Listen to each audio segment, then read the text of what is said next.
Healthy Way. The first girl I kissed worked at The Healthy Way, a smoothie, salad, and sandwich spot in the food court of the Halifax Shopping Center.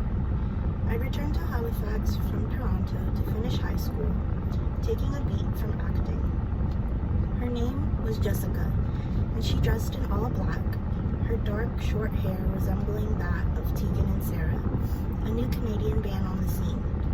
Being near her filled me with an anxious excitement.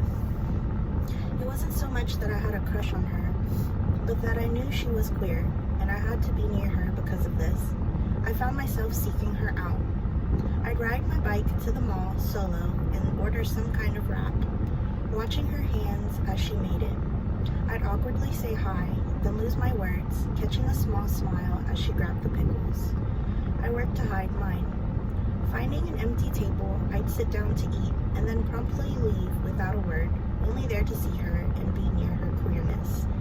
When I arrived and she wasn't working, there was a mixture of disappointment and relief. Was it a compulsion? I kept going back for those wraps. Eventually, we hung out one-on-one. I assumed Jessica asked me because I was terrified, so nervous I was shaking. The sun had set as we walked down Spring Garden Road toward the harbor. Lord only knows what I was talking about. We stopped just before Barrington Street in front of St. Mary's Cathedral Basilica, a prodigious stone church that has the tallest granite spire in North America. She turned around and we stared at each other. We stood close. The Gothic steeple loomed. Silence. She kissed me. When our lips touched, I short-circuited, the elasticity of my brain not yet able to bend around what was happening. I jerked back, separating my body from hers. My breath became shallow. I have to go, I said. I'm so sorry. I made a ridiculous, obvious excuse. Oh, okay, she said, and I promptly fled the scene. I literally ran away from my first kiss with a girl. Still today I cringe when I think of that moment. I'd been the one going to the food court day after day, watching her carefully place pickles on my sandwich, yet a single kiss made me disintegrate. I left her standing there alone at the foot of the basilica steps, definitely not being religious at all. A small part of me wondered if God had seen, if I had sinned. Later in the year, after many months of awkward silence and no sandwiches, I went to a party at a classmate's house. Teenagers crowded into the space, drinking and dancing. I saw Jessica. I was buzzed and determined not to be a coward this time. We sat down in the same large chair in the corner of the living room. A big yellow lab kept coming to say hi. Something was different.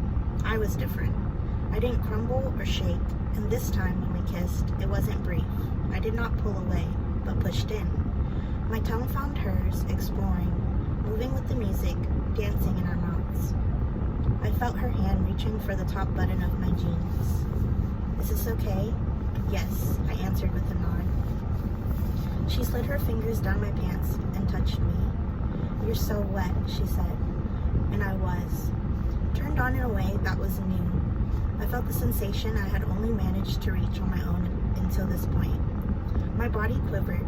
I wish we'd been alone, but the presence of others snapped us out of it. Being in proximity to Jessica changed me.